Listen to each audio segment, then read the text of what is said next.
Wisconsin Broadcasters Association Hall of Famer Bob Berry ruled Milwaukee's airwaves in the 60s and 70s. He spoke with countless musicians and celebrities over the years.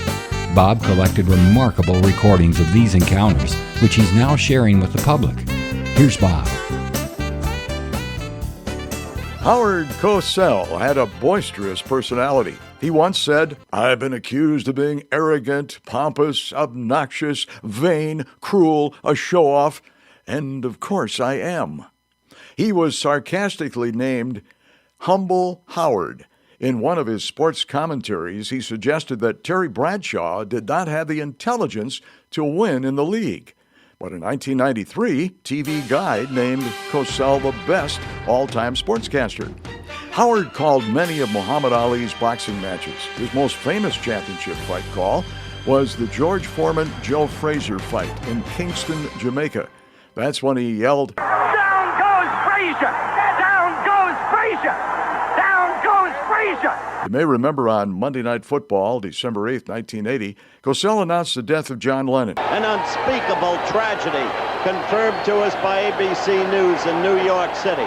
John Lennon, outside of his apartment building on the west side of New York City, the most famous perhaps of all of the Beatles, shot twice in the back, rushed to Roosevelt Hospital, dead on arrival. In this podcast, he answers his critics and suggests that Al McGuire and other coaches had an unfair means of getting their star players. And of course, I gave McGuire a chance to answer that accusation. You've been up against a lot of criticism, and I know that probably many people have talked to you about this, and maybe you're getting sick of hearing about it, but it is true.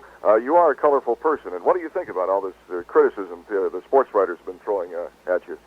Well, I think your statement is overgeneralized. I really do. I was never criticized by any of the quality publications in this country, Life, Time, Newsweek, TV Guide, Sports Illustrated. Rather, I was highly praised by them. Nor was I ever criticized, but rather highly praised by what I consider the quality writers in this country.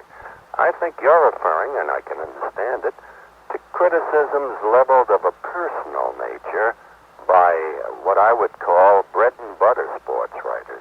And it didn't make me happy to read it, but at the same time, it didn't make me sad. Throughout all the years, I've been pretty outspoken and taken shots at people, and I've got to be prepared to take it back. It wasn't anything serious, and the ratings were fantastic. UCLA moved back into the number one spot in the United Press and the Associated Press college basketball coaches poll.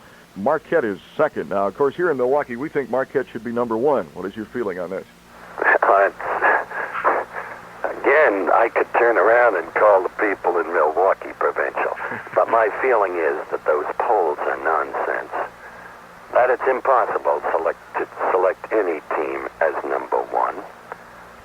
The polls are voted by, in the great majority, people who have never seen any of the teams that they're voting upon play.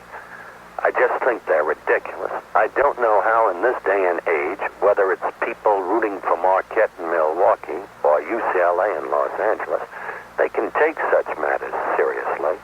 And although my view on this is not perhaps the popular view, that's not the issue. I don't seek popularity, I seek to be right.